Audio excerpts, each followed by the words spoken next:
Business is brisk at the weekly sheep market in Poyntzpass, but on a March night 5 years ago, as the farmers bought and sold around this ring, a terrorist atrocity was taking place on the other side of the road. The LVF attack left 2 dead. Now the men who pulled the triggers that night are demanding early release. Tonight on Insight we ask, what price justice?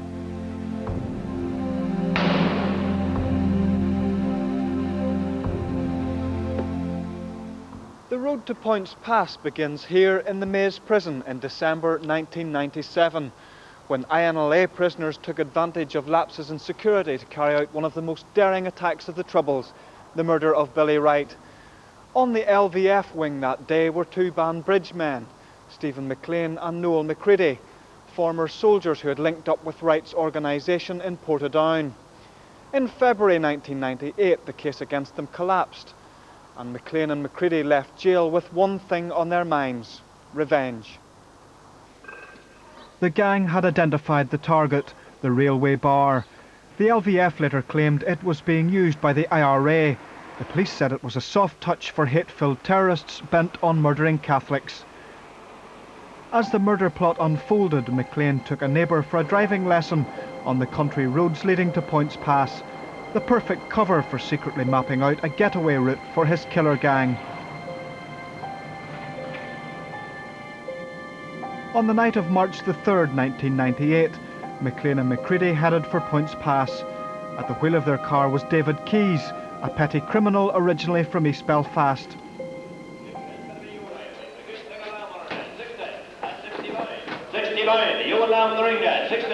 In the village itself, the Tuesday night livestock market was in full swing, attracting farmers from across the district. Whether by accident or evil design, the LVF was going to hit the railway bar, which is too small to even hold a table, during one of its busiest periods. As it happened, there were 8 customers inside. 26-year-old Damien Trainor, a Catholic, and his 34-year-old Protestant friend Philip Allen were standing at the door. Damien was a mechanic. I remember then he went to the train, he didn't like it, and I says, Damien, you stick it, I says, you'll be able to do it. He was a marvellous mechanic. He loved his work. They were 2 very popular lads, right? They were happy with their jobs, that's all they wanted. And all what Damien wanted was to work and help people. He had been out pulling people in all the lorries, wouldn't have mattered what time, never worried him. Philip, he was very fond of garage work. And then Philip, he had been down with Damien every Saturday. Well, I needn't say working with him in the garage, trying to help him in things in the garage. You know, that way he just liked doing that. A shovel was a shovel with him, you know, and he helped me and Cecil around, you know, the house a good bit. Well, he'd have done a lot of the gardening end for me, and Cecil wanted things built. He'd have built them for him. McClean and McCready burst into the bar, and yelling at the customers to get down, they opened fire with 2 handguns.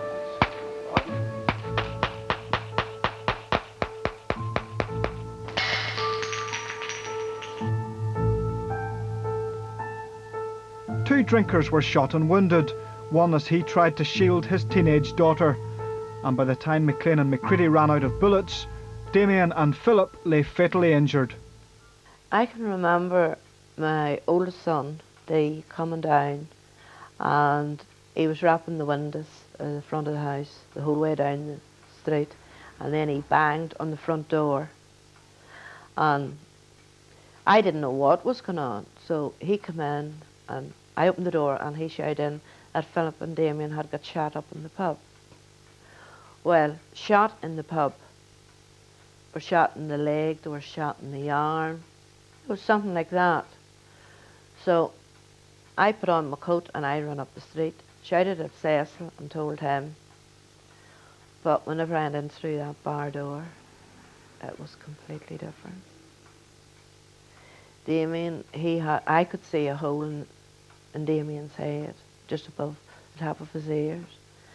And Philip, he was cold, and then he was warm, and then he was cold. And Mrs. Daly lives across the street. She's a nurse, and she was attending Philip and there was blood coming out of Philip. I remember somebody coming to the door and they were looking Sean, and I thought it was an accident. And I remember, I wasn't listening, I remember the fella saying, Damien has been shot. And I walked down, and the fella, he came down with me. And I remember getting into the pub, and Damien was lying on the floor, and Philip was up at the top. The two nurses were with him. And then I remember saying to him, I says, Damien, smell me. He was very cold. Philip, he kept on saying he was dying, he was dying. And you're just in that much shock. You just don't know what to do. They asked me, did I give them my permission to cut the clothes? I said, cut whatever you want. And there you could have seen 5 bullet holes right across Philip's chest. And he was just like a rag doll. And his arms were flapping about everywhere. He told his father he was dying. I said to him, I says, Damien, it's Mama. And his hand was so cold. But the 2 boys died at the same spot in the road going into that Daisy House. And the ambulance driver said that they never knew that in their lives before. It was just as if they were contacting one another. As news of the killings spread, shell-shocked villagers gathered in the street, scarcely able to believe what had happened in their midst. We thought in Poyntzpass that we were God's own children because everybody was so well mixed. You know, and we never dreamt of it coming here.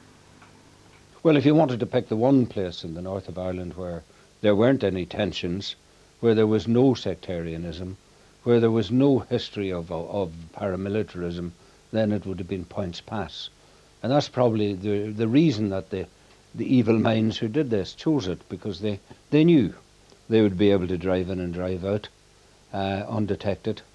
And they knew that when they went into that pub in Poyntzpass, they knew full well it was a mixed pub, and they knew they were going to be killing people of all persuasions. It was unbelievable, the shock, and people were just in disbelief, couldn't believe what had happened. Because this is one of the quietest villages in the north of Ireland. I'm not saying we're unique in any shape or form, but we have got very good community relations down through the years. These 2 men that were murdered last night, 2 friends across the community divide, in a sense symbolised the future in Northern Ireland. And those gunmen, in the evil atrocity that they committed, they symbolised the past. And we've now got to make progress in these talks, real progress. That should be our mission, so that the hopes of the future drive out the demons of the past. Meanwhile at Stormont, the province's politicians were locked in talks. The negotiations had reached a crucial stage. It was at a point when things were beginning to coalesce. There were a number of balls still in the air, and it was just at that period of time where, the most difficult period actually, when you're trying to draw a conclusion on a number of issues which have been hanging about for, as they were then, for 3 years without getting to a conclusion. The following day, the 2 MPs who would spearhead the new power-sharing executive staged an impromptu show of unity that seemed to symbolise the spirit of Poyntzpass. We talked to people on the streets, and we talked to literally probably hundreds of people who were there covering it. In many ways it was fortuitous that we did meet at that period of time, but I think it was symbolically very potent that in the middle of the Good Friday discussions, almost at the end of those deliberations, that we were both able to make clear our position in relation to the awful violence which had taken place there. As the village came to a standstill for a day of mourning, the police hunt for the killers was pressing ahead. There had been an early breakthrough. Before the shooting, David Keyes had been seen in a car matching the description of the getaway vehicle. Keyes was arrested and led police to the spot in Banbridge where the guns used in the killings had been hidden, close to the clothes worn by the terrorists. Stephen McClean and Noel McCready and a 4th man, Robley, were arrested and later charged. A fortnight later, Keyes paid a heavy price for cooperating with the police. David Keyes is driven from Newry Courthouse last Wednesday after appearing on a murder charge. Yesterday he was found dead in his cell in the Maze prison. Less than a month later, politicians clinched the Good Friday Agreement. Contained within it was a deal on prisoners, which paved the way for hundreds of paramilitaries to walk free under the early release scheme run by the Sentence Review Commission. But today, 5 years on, a handful of prisoners who claim they meet the criteria for early release remain in jail. They include Neil Sheridan, jailed in 2001 for the INLA murder of RUC reservist Cyril Stewart in Armagh 3 weeks after Poyntzpass. Also Trevor McCune, who was convicted of the murder of Catholic teenager Bernadette Martin as she lay in bed in Achillee in 1997. With McCune on the wings in Maghaberry prison are the Poyntzpass killers. Early releases became law as part of the Northern Ireland Sentences Act of 1998. At the time, the LVF was a specified group, meaning its prisoners, among them McClean and McCready, didn't qualify. But that was all to change. In May, just 2 months after Poyntzpass, the LVF called a ceasefire. In November, the government officially recognised the truce. In February 2000, McClean and McCready were sentenced to life for what the judge said was one of the most heinous offences in the history of Northern Ireland. The pair joked and laughed as the sentence was handed down, no doubt boosted by the belief they could be free in months. Hard. It's hard. It was hard for everybody to see. We were only 3 seats sitting from them. And one in particular, McCready, he turned right around to see he was there. He was just like a bird. And you could see the real leaving and the snickering and laughing. The first time I seen them was in Armagh. And I just could not believe that it was someone as young had done it and that they could be so evil. Them turning round and pointing and laughing to their own relatives and talking between themselves and laughing as if they were watching a television programme. In fact, McClean and McCready were given a release date of July the 28th, 2000. Just weeks before, while on parole, the pair became involved in a vicious street fight among rival loyalists in Banbridge, which ended with their being charged with attempted murder. The then Secretary of State, Peter Mandelson, was outraged. He stepped in to challenge their early release. The Sentence Review Commission gave way and reversed their decision. As it turned out, McClean and McCready were cleared of all charges relating to the incident in Banbridge, but the commissioners still refused to release them, saying they couldn't be sure that the pair wouldn't pose a danger to the public. And in the meantime, the other man convicted of the Poyntzpass murders, Ryan Robley, had himself been released. Stephen McClean is now taking legal action in a bid to secure his freedom. He wants a judge to declare that his continued imprisonment is in fact unlawful. The case which is being heard here at the High Court in Belfast has thrown up all sorts of apparent contradictions. On the one hand, we have 2 men who killed for an organisation violently opposed to the Good Friday Agreement. They are now wanting release because of it. On the other, we have the same Sentence Review Commissioners who okayed the release of men like the Shankill bomber and Michael Stone. And they're saying that these 2 prisoners are just too dangerous to be released. And in another ironic twist, McClean and McCready turned for help to an outspoken critic of the whole early release programme, who raised their case with the authorities. Well, I had been aware that a number of prisoners were still in jail. Certainly when any prisoner gets in touch with me, I'm usually fairly sceptical as to why they want to get in touch with a politician, especially a politician who's been so vehemently opposed to the position that they have taken. But I do believe that if you set aside the political emotions in this case and look at how the law has been applied, it has been applied in an unfair way. Whenever the government starts making examples of certain prisoners, it smacks of what they've done in the Irish Republic with the Garda McCabe issue, that there's a higher standard for people who have murdered Garda McCabe than there is for everyone else.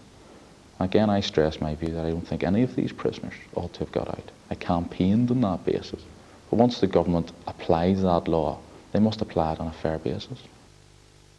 Alongside his court battle, McClean is waging a one-man campaign from behind bars. He makes telephone calls to canvass support and has written directly to the Secretary of State pleading his case. When he heard that Insight was making this programme, McClean issued the following statement. I've made this statement as a reformed individual and not as a member of the Loyalist Volunteer Force or on behalf of that organisation. I am still in support of the peace process as outlined in the Good Friday Agreement, despite the fact that I remain in prison. I have renounced terrorism and severed all links and ties that I had with the LVF organisation, either inside or outside of prison. I genuinely regret my paramilitary past and recognise the futility of all terrorism, regardless of whatever corner it might emanate from. I would like to now publicly take this opportunity to unreservedly and sincerely apologise for my part in carrying out the atrocity at Poyntzpass, for which I am truly remorseful. Wouldn't believe it at all. I don't think McClean has any remorse in him whatsoever. In your view, what is a just sentence for them? I think it would be safer maybe not saying that, to be honest with you. Do you think life should mean life? Yeah. Or do unto them what they done unto you. The Poyntzpass killers have gone through the same legal process as former UFF leader Johnny Adair when he applied for early release. Human rights groups are concerned about the format of a so-called private hearing at which sensitive security information is aired. The private hearing looks at so-called damaging information, which is being put forward as a reason for revoking the prisoner's licence. During that hearing, the prisoner cannot be present and the prisoner's legal representative cannot be present. But the Attorney General appoints a special advocate to represent the prisoner's interests. However, the special advocate is not allowed to consult with the prisoner or to discuss with him any of the issues brought to the damaging hearing. So we feel that it's unfair on the prisoner here. He doesn't get a proper opportunity to know what the case is against them, and therefore they can't answer the charges effectively. But should the Human Rights Commission not be concentrating on the rights of victims' families rather than those of convicted killers? Well, the position of the Human Rights Commission is that everybody in society has human rights. There are certain standards laid down internationally that we must apply. We must not have regard to the personalities of the particular individuals. We must instead have regard to the general standards and apply them across the board. If that means standing up for the rights of some very undesirable or nasty people, well, so be it, because the law says that everybody has human rights. This is not about treating prisoners equally. This is about political point scoring and about using prisoners in a political gamble. And that's why it has been thoroughly wrong from day one to have included the whole issue of prisoner releases in any political deal. Because once you start messing about and interfering with the due process of law, the decisions of courts, how those decisions are applied in terms of jail sentences, you turn the judicial system on its head. The Allen and Trainor families say it's a system of justice that has failed them in the past, and they have little faith it will deliver in the future. If they do get out, they'll never get peace. And they'll do the same thing over again to somebody else. Do you think they should get out? No. I think anybody that does whatever they've done wrong, to keep them in there and let them do, I really think they should bring back hanging. What they're getting, they're in there now. They're lifting lead. I really do think hanging should be brought back.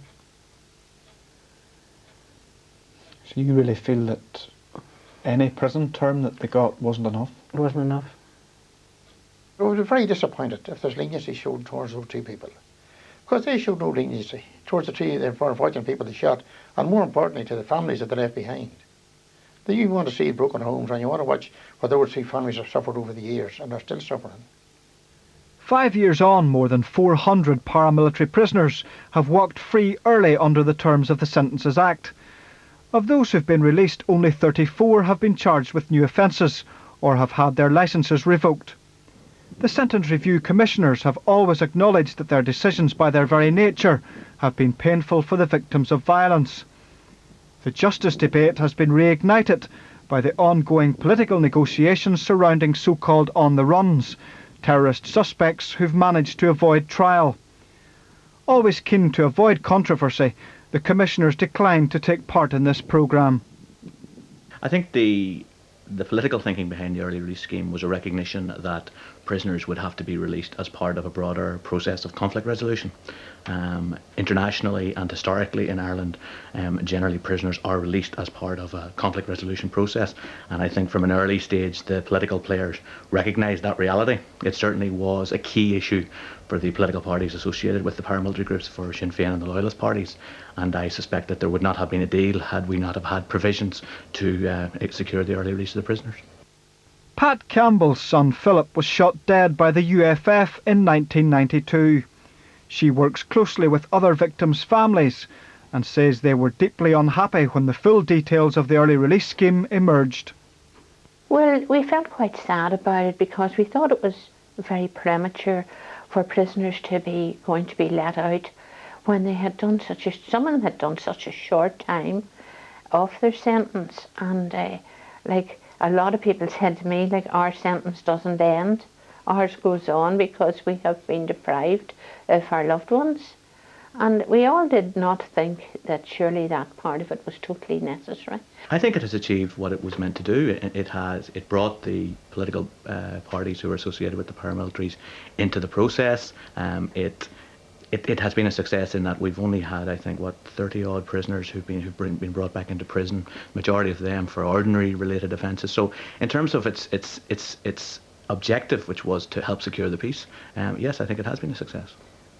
Back in Poyntzpass, life has returned to as close to normal as possible, but the village will always be haunted by the events of the night of March 3rd, 1998. The Allen and Trainor families are still wrestling with their grief. They've little time to follow the legal wrangling surrounding the fate of the men who cut down their loved ones in cold blood. Whatever the killer's future, they say they are facing a life sentence. You see him every day, you see the van, you see the lorry, you see him coming in, you see him at the front door. You see him with the clothes on and his boots. And he never was one for the house, he always loved out. I'd have left the clothes on all ready for him in the morning, he'd have been changed and never give you any bother. And Philip was so gentle. You find it hard looking ahead. Because from Philip left the house to Philip was shot in the pub was 20 minutes. It's like everything else. All of us is looking peace. We know we have a price to pay for peace. But how long have we to pay the price for peace? Like, if Damien and Philip had been the last two and there'd been no more murders after that, well, that would have helped a lot. But not the way it's just carried on. And I really do think there's an element of people that doesn't want peace at any price.